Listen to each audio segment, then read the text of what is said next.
faut faire un point sur tout ce qui s'est passé aujourd'hui. Donc, la Fédé sénégalaise, c'est officiel, va engager un recours devant le tribunal arbitral du sport suite à la décision d'hier.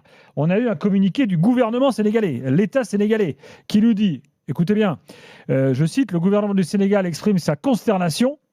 Gravité exceptionnelle, on heurte de front les principes cardinaux qui fondent l'éthique sportive, au premier plan desquels figurent l'équité, la loyauté, le respect de la vérité du terrain.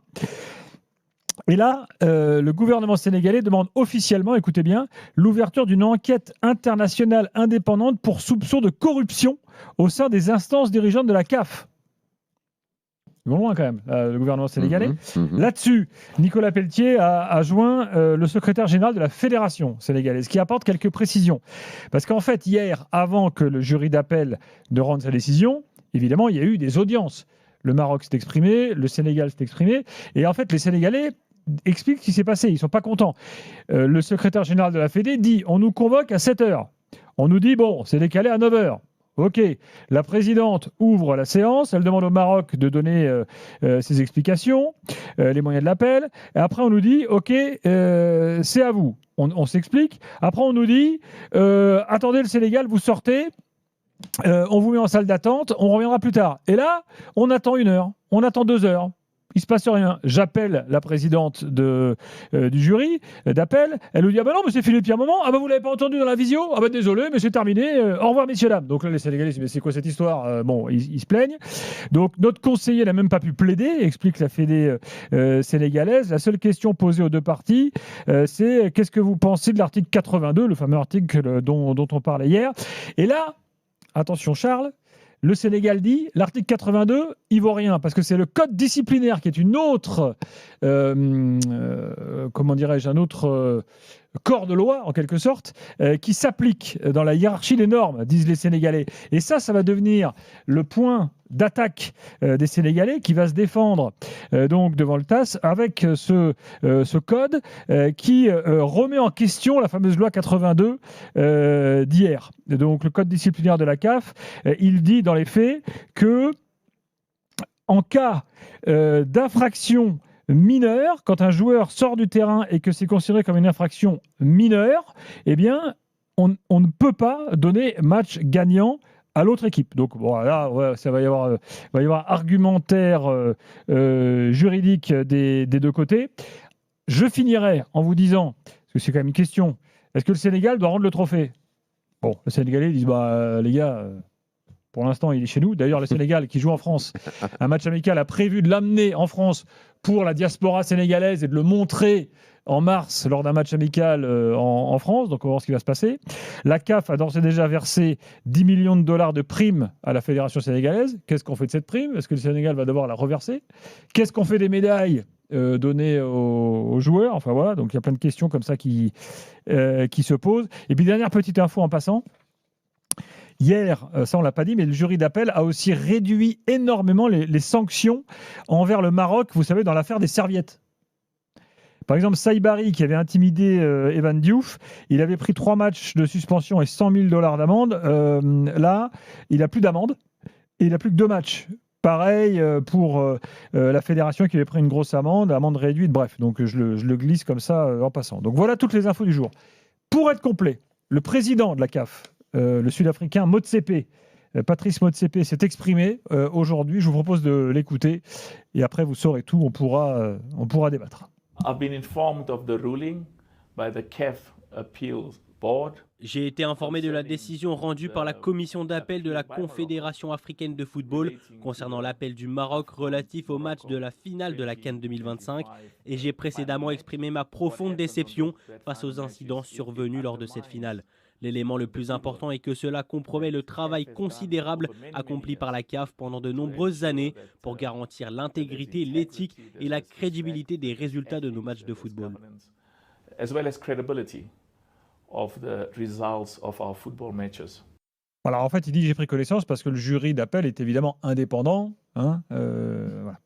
Bon, Charles, quand on entend tout ça, maintenant, qu'est-ce qui peut se passer et quelles sont les chances du Sénégal de retrouver son trophée?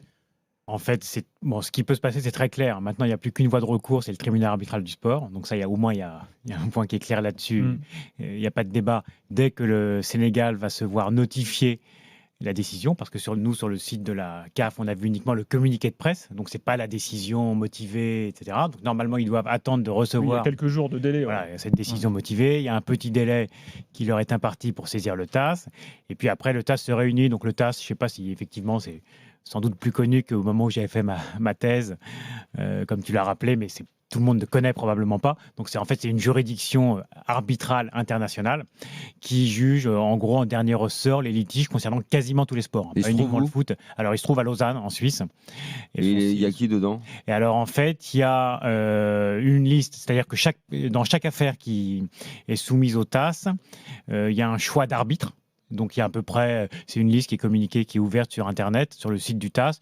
Il y a, je dirais, 4 à 500 arbitres qui sont des personnes qui ont une compétence à la fois en droit et en sport, donc qui sont désignés par une sorte de conseil Et d'administration. on fait une sélection à l'intérieur de ces Alors gars-là? voilà, et il y a déjà une sélection de ceux qui connaissent le foot. Il y a une liste d'arbitres de foot parmi ces 500. Je crois que pour le foot, ça doit être 170, quelque chose comme ça.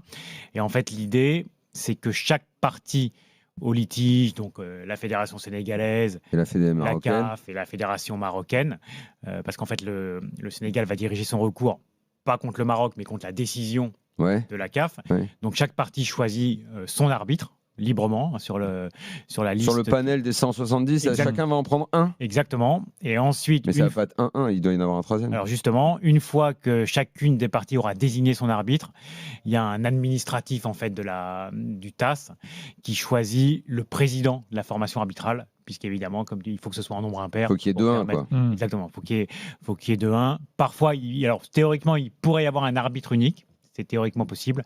La plupart du temps, pour ce type de litige, c'est 3. Bon là, c'est tellement bouillant comme affaire, on entend tellement dire la CAF elle est corrompue, le machin et tout. Le TAS, c'est ce qu'il y aura des ouvertures pour dire ils ont choisi un mec, il était pour eux. Il n'y a jamais eu de cas, le TAS ça a toujours été indépendant, Alors, c'est clair et net. c'est un problème important que tu soulèves. En fait, au début de la création En fait, avant le TAS, grosso modo, les litiges en matière de sport se géraient de manière un peu anarchique, il n'y avait pas de juridiction un peu chargée d'harmoniser.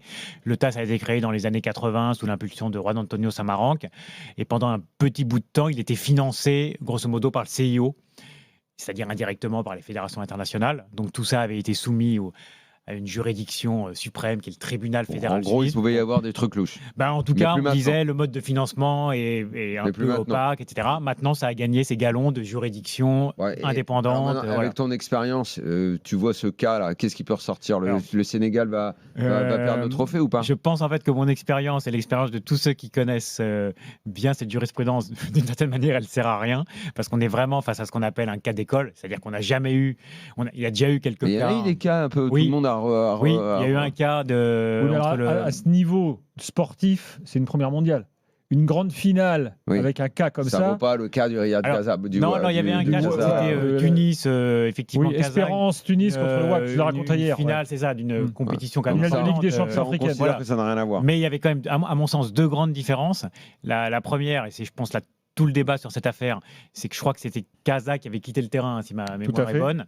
Il n'était jamais revenu sur le terrain. C'est-à-dire que le match n'avait jamais repris. Puisque là, en fait, je pense que tout le débat juridique, en quelque sorte, va tourner sur le fait de savoir si on peut considérer qu'une équipe a déclaré forfait dans le cadre d'une rencontre, qu'elle a repris, l'arbitre a accepté qu'elle reprenne, l'adversaire a accepté, il a tiré son pénalty, il l'a raté, on est parti en prolongation, coup de sifflet final a été donné, etc. Donc ça, c'est quand même un gros... Mais justement, ceux qui disent que l'arbitre a décidé que c'était à lui de le faire sur le moment, et qu'à partir du moment où il a fait reprendre, ça veut dire qu'il a validé, ce qui est une anomalie, c'est-à-dire une équipe qui sort et tout, que le résultat a été entériné et que le TAS dira le résultat, l'arbitre a décidé ça, c'était lui qui était le boss du match. Alors Daniel, si je puis me permettre, on a eu aujourd'hui un des fameux arbitres habitués de ce genre de cas dont parle Charles, qui nous a dit, là les gars, c'est le règlement qui va faire foi.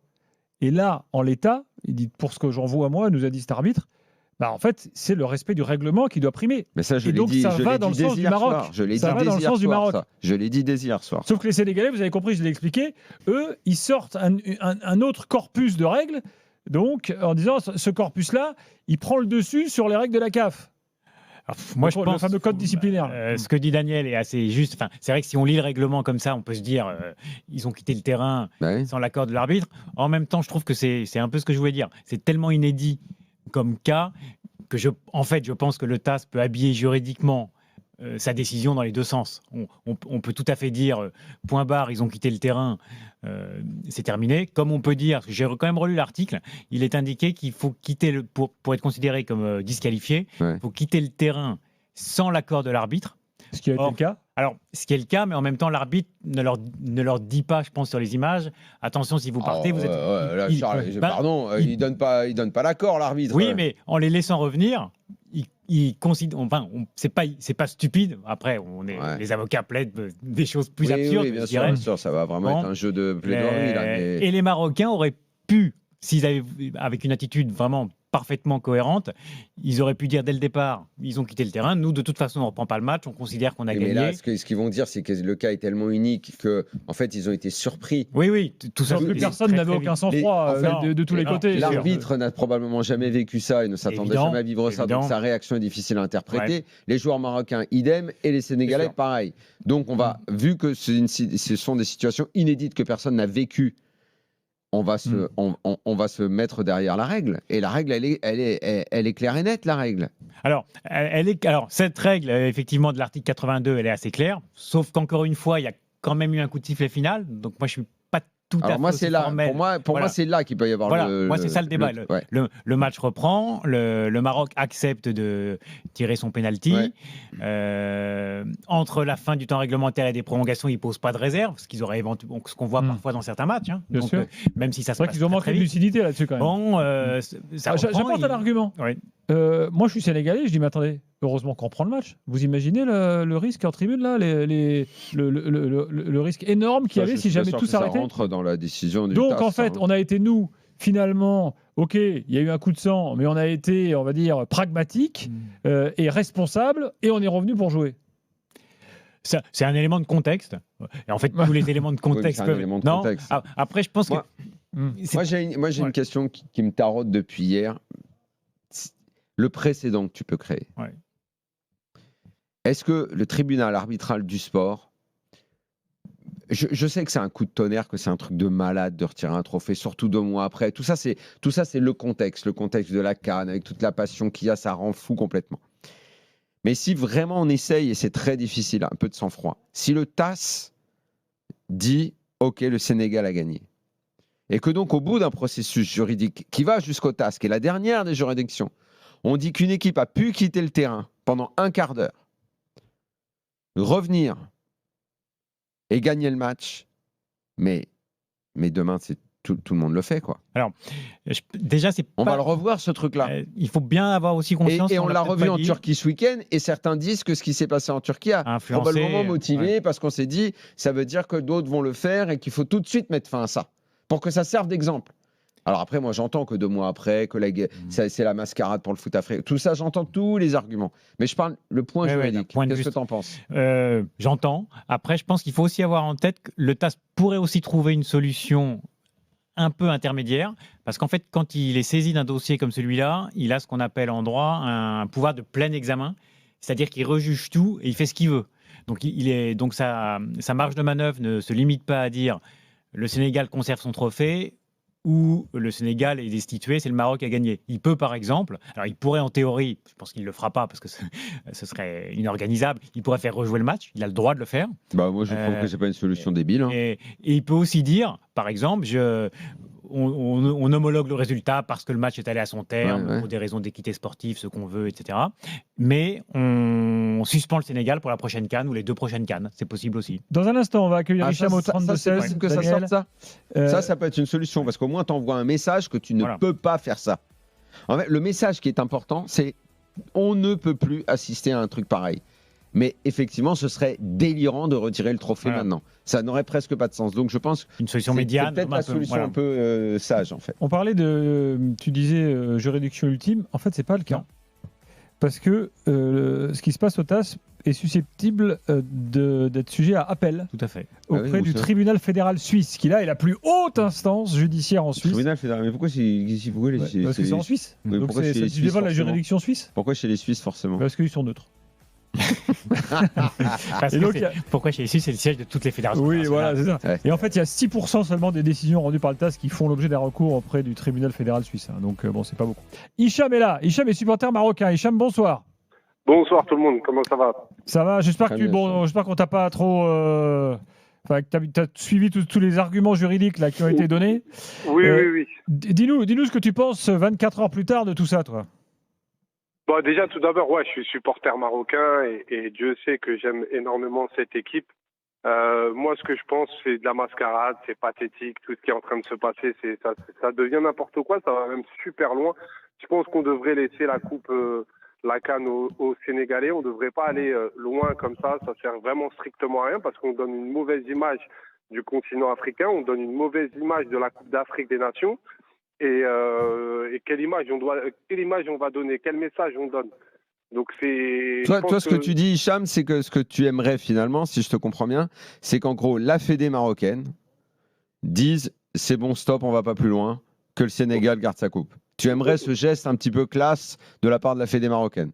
Bah, c'est la moindre des choses parce qu'au final, d'après ce que j'ai entendu quand j'étais en ligne avec vous.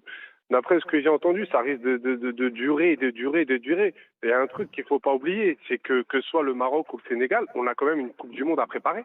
Et psychologiquement, pour les joueurs, ça peut être pesant aussi. Alors donc le TAS, attention, c'est assez rapide. Hein. On n'est pas là sur un procès d'assises ou des choses. C'est assez rapide, mais toute proportion gardée. Donc c'est clair qu'il n'y aura pas de décision avant la Coupe du Monde. Il n'y aura pas de décision avant la Coupe du Monde. Enfin, sauf si vraiment ils font une procédure hyper accélérée, mais le délai moyen. Là, c'est un cas quand même oui, mais hyper médiatique. Pourquoi il leur faut autant de temps pour décider? Parce que celui qu'on appelle l'appelant, c'est-à-dire le Sénégal, a à peu près, je schématise, 1 mois pour remettre son mémoire après avoir saisi. L'autre partie a à peu près le même délai, un peu plus pour répondre. Ouais. Après, il peut y avoir un autre petit échange. Ça nous emmène fin mai. Il faut fixer l'audience et il faut rendre sa décision après l'audience. Donc, je parierais, je serais très, très, très étonné qu'il y ait une décision avant la Coupe du Monde. Très, très étonné. Bon, bah oui, effectivement. Là, Hicham. Encore plus le bordel. Ouais. Ouais, mais en même temps, on ne gagne pas une compétition de cette manière. Surtout la CAN, quoi. C'est la CAN, c'est quelque chose. Au continent africain, c'est une compétition qu'on attend. Mais moi, Hicham, depuis hier soir, en fait, les gens, moi, j'ai pas donné mon avis. Moi, je m'en fous là-dessus. Et je pense que, effectivement, comme beaucoup de Marocains, parce qu'au final, il y a quand même beaucoup de Marocains qui pensent comme toi et qui disent le Sénégal, qu'ils gardent leur coupe. On va pas revenir là-dessus. Mais il y a un élément qui, pour moi, doit être réglé. C'est d'envoyer le message qu'on ne peut plus refaire ce qu'a fait le Sénégal, quitter le terrain de cette façon, crier au complot, tout ce qui s'est passé pendant cette CAN. À un moment, il faut régler ça. Il va falloir qu'il y ait des sanctions contre tous ceux qui ne font que dire qu'il y a des théories du complot partout, que tu peux quitter un terrain parce que tu estimes que l'arbitre t'a volé, qu'il est acheté, qu'il est corrompu, que ça. Si on ne règle pas ce problème, alors Charles le disait, ça passera peut-être par une suspension beaucoup plus forte du Sénégal parce qu'on doit entendre le message que ça, on ne peut pas le refaire. Mais après, je suis plutôt dans ton camp. Ne revenons pas, arrêtons la mascarade, le cirque, que le Sénégal garde sa coupe et qu'on fasse pas ça, parce qu'en plus, il y a quand même beaucoup de Marocains qui veulent pas d'un titre obtenu sur tapis vert. Exactement, mais il faut faire un truc pour ça. T'es pas d'accord avec ça, Hicham? Non, mais je suis totalement d'accord. Il faut des sanctions exemplaires, individuelles. C'est pas toute l'équipe qui doit prendre et c'est pas tout un peuple qu'on doit prendre en otage. Ils ont fait leur fête, ils ont été contents et tout, et c'est mérité. Il y a déjà eu des sanctions individuelles contre le sélectionneur sénégalais. Mais beaucoup plus lourd. Beaucoup plus lourd que. Je parlais tout à l'heure des sanctions qui, pour certaines, ont été allégées côté marocain aussi. Il y a un message qui doit être envoyé, c'est que c'est plus possible de faire ça. Et pour ça, il faut que le message soit fort. Il y avait une solution. Tu prenais Motsepe, président de la CAF. Son vice-président, c'est le président de la Fédé du Maroc, Fouzi Lekja. Il venait avec le président de la Fédé du Sénégal, ils organisaient une grande conférence de presse, ils disaient, bon écoutez, voilà, il s'est passé un truc qui n'est pas possible. Nous, le Maroc, cette CAN, sur le terrain, on a perdu. Je suis d'accord. Mais on a discuté tous les trois, et on veut lancer un message au monde du football. On va mettre en place de nouvelles règles ou voilà, dorénavant, ce genre de cas, voilà ce qui va se passer, ça n'arrivera plus. Et en fait, tu aurais pu faire comme ça quelque chose de. Tout le monde sortait grandi. Dans la concorde, en fait. On aurait pu. On aurait pu. Enfin, on aurait pu. La concorde, dans le monde actuel, ça marche pas toujours. Mais... C'est vrai. Je pense qu'il faut aussi en tirer des leçons. Par exemple, aux Jeux Olympiques, ce ne serait pas arrivé parce qu'aux Jeux Olympiques et à la Coupe du Monde, d'ailleurs, je crois, il y a des arbitres d'UTAS qui sont sur place. C'est un règlement spécial et ils décident dans les 48 heures. Ah, ouais. Et ça, c'est pas le cas pour la CAN. Et ça, c'est pas le cas pour toutes les compétitions. Et puis, je pense pas pour les compétitions continentales. Et ça, c'est vrai que c'est peut-être une leçon à en tirer, parce que pour le coup, on aurait réglé le problème le lundi ou le mardi d'après. On n'est pas dans le même, dans le même tempo. C'est sûr, mais si ça avait été réglé le lundi ou mardi d'après et t'enlevais la coupe au Sénégal, c'était quand même le bordel. Il était en train de défiler. C'était quand même le bordel. Hicham, un truc à rajouter ? Ouais, je voulais juste te dire, l'arbitre aurait pu être beaucoup plus intelligent que ça, parce que sur le terrain, ce soir-là, il aurait pu, arrêter le match, parce qu'il y avait un événement, il y avait les supporters sénégalais qui commençaient à rentrer sur le terrain. Il aurait pu, à ce moment-là, siffler le match, pas la fin du match, mais siffler, renvoyer les deux équipes au vestiaire, le temps que ça se calme. Peut-être qu'à ce moment-là, on ne serait pas dans cette situation. De toute façon, on est à peu près, évidemment, on a assisté à tout ça et tout le monde, plus personne n'avait ses moyens. Tu as l'impression qu'en fait, c'était une tempête dans les têtes de tout le monde. Moi, j'ai du mal à en vouloir à l'arbitre parce que devant un cas aussi épineux, unique, que le mec il perde un peu la tête ou sache pas trop quoi faire. Franchement, quand tu vois la pression qui leur tombe dessus, un seul homme là au milieu qui doit décider, je vais pas lui en vouloir. Moi. Hicham, merci beaucoup. Merci à vous. Juste un petit message, je voulais juste passer un petit message à mon collègue qui est dans l'ambulance à Chizeux. Je lui fais un petit coucou, il est dans l'ambulance actuellement. Ah, nous aussi alors. Ça marche, on lui fait un coucou aussi. Salut Hicham, à bientôt, dans l'after. Charles, merci d'être venu, c'était merci instructif. À vous. Donc je retiendrai quand même. À suivre. Maintenant on sait comment ça va se passer, mais retenons quand même l'info principale, c'est que tout ça ne sera sans doute pas décidé avant. Et si ça allait devant le tribunal fédéral suisse, ça peut nous amener sincèrement, vraiment dans un an et demi, sans trop de difficultés. Wow. Parce qu'en plus, t'imagines bien que si un des deux, si vraiment ils veulent aller au bout, ils vont pas lâcher. Ils vont pas lâcher, quoi. Ouais. Et là, en fait, la prochaine CAN, ce sera déjà joué. C'est ce que j'allais dire. La prochaine CAN, elle est prévue en juin 2027. C'est pas totalement dans un peu plus d'un an. Très bien. C'est pas impossible. Ok. Que ce soit pas réglé. Merci Charles.